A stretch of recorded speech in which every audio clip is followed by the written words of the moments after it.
এই ফেসিবাদ বিরোধী ক্রিয়াশীল রাজনৈতিক দলগুলো ঐক্যবদ্ধ রয়েছে ততক্ষণ পর্যন্ত আমি কোনো নিরাপত্তা ঝুঁকি বা এইসব আমি বোধ করছি না। 5ই অগস্ট পরে আওয়ামী লীগের নাম, মার্কা এবং আদর্শ এই তিনটাই হচ্ছে অপ্রাসঙ্গিক। আমরা মনে করছি সেটি রাজনৈতিক বিষয়ে হচ্ছে হস্তক্ষেপ করা।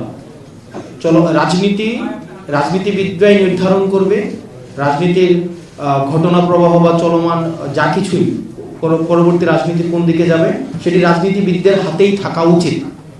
তো সেই জায়গায় আমরা সন্দিহান বলেই হচ্ছে আজকে গতকাল আমার স্ট্যান্ডটি নিতে হয়েছে। আর যেটি বলেছেন যে 5ই অগস্টের পরে আমাদের ফর্মাল ইনফর্মাল আমাদের সাথে সেনাবাহিনীর বিভিন্ন জায়গায় বিভিন্ন প্রোগ্রামে আমাদের দেখা সাক্ষাৎ হয়েছে। আর 11 তারিখের যে মিটিংটি সেটির প্রেক্ষাপট ভিন্ন ছিল। সেখানে অপর প্রান্তে ঊর্ধ্বতন কর্তৃপক্ষ উপস্থিত ছিলেন এবং সেখানে আমার স্ট্যাটাসে আমি ডিসক্লোজ করেছি আমি আমার স্ট্যাটাসেই হচ্ছে আমি ডিসক্লোজ করেছি যে ওখানে সবকিছুই হচ্ছে উপস্থাপন করা হয়েছে। সেখানে বিষয়টি হচ্ছে যে আমরা এই বিষয়ে আলোচনা বিভিন্ন ল অ্যান্ড অর্ডার, আপনারা জানেন যে বর্তমানে ম্যাজিস্ট্রেসি পাওয়ার দেওয়া হয়েছে সেনাবাহিনীতে। ল অ্যান্ড অর্ডার সিচুয়েশন নিয়ে আমাদের মধ্যে অনেক প্রশ্ন রয়েছে। তো এইসব বিষয়গুলো নিয়ে কথা বলার জন্য হচ্ছে আমাদেরকে আহ্বান জানানো হয়েছিল এবং হচ্ছে কিছুদিন আগে আপনারা সেনাপ্রধানের একটা বক্তব্য দেখেছেন, যেই বক্তব্যকে আমি ব্যক্তিগতভাবে বা আমরা অনেকেই দেশের মধ্যে এটা নিয়ে কথা হয়েছে যে এটাকে রাজনৈতিক পরিমণ্ডলে অসমীচীন হিসাবেই ধরা হয়েছে। যে অন্তর্বর্তীকালীন সরকারের প্রধানকে যেভাবে অ্যাড্রেস করা হয়েছে, যেভাবে অন্তর্বর্তী যে ইনক্লুসিভ যে নির্বাচনের দিকে নির্বাচনের ইঙ্গিত করা হয়েছে আওয়ামী লীগ সহ, তো সার্বিক বিষয়ে যখন আলোচনার কথা বলা হয়েছে তখন গিয়েছিলাম।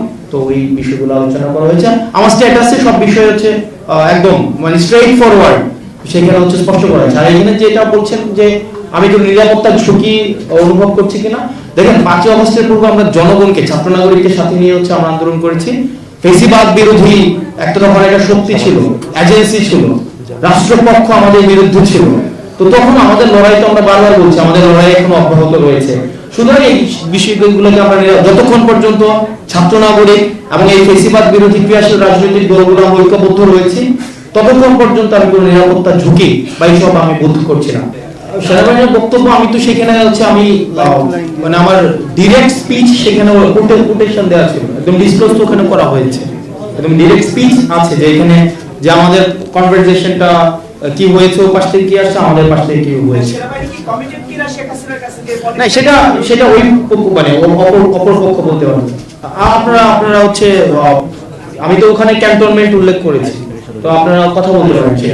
এবং আমরা বলেছি যে এক্ষেত্রে দেখেন 5ই অগস্টের পরে আওয়ামী লীগ পুনর্বাসনে আওয়ামী লীগ একটা বারবার আমরা বলছি যে এই দলটা এখনো পর্যন্ত কোন জায়গায় আপনারা দেখছেন রিগ্রেট ফিল করছে কোথাও অপরাধের ওই যে একটা গণহত্যা চালাইছে, এটা তো অপরাধী স্বীকার করে নাই। তো আমরা আমাদের জায়গা থেকে স্পষ্ট করতে চাই আওয়ামী লীগের আগে বিচার নিশ্চিত করতে হবে, তাকে দল হিসাবে বিচার নিশ্চিত করতে হবে, অপরাধ স্বীকার করতে হবে, তারপর অন্য কোনো আলোচনা হইলে হইতে পারে। এর আগে কোনো ধরনের আলোচনা হইতে পারবে না, ইম্পসিবল, এটা অসম্ভব। আমরা বলেছি যে 5ই অগস্টের পরে আওয়ামী লীগের নাম পুনরাবৃত্তি করছি। 5ই অগস্ট পরে আওয়ামী লীগের নাম, মার্কা এবং আদর্শ এই তিনটাই হচ্ছে অপ্রাসঙ্গিক। এখন এটাকে যদি মানে বিদেশি ষড়যন্ত্র অথবা দেশীয় কোনো ষড়যন্ত্র বা এজেন্সি থেকে কোনো ধরনের এখানে অপচেষ্টা চালানো হয়, সেক্ষেত্রে আমরা সাধারণ মানুষের কাছে কমিটেড, আমরা ছাত্র নাগরিকের কাছে কমিটেড। আমরা নির্যাতিত, নিপীড়িত, বঞ্চিত, গুম খুন হত্যা শিকার যারা গত দীর্ঘ 1.5 দশকের বেশি সময় ধরে হয়েছে, রাজনৈতিকভাবে নির্যাতিত যেই ক্রিয়াশীল রাজনৈতিক দলগুলো হয়েছে, আমরা তাদের কাছে কমিটেড।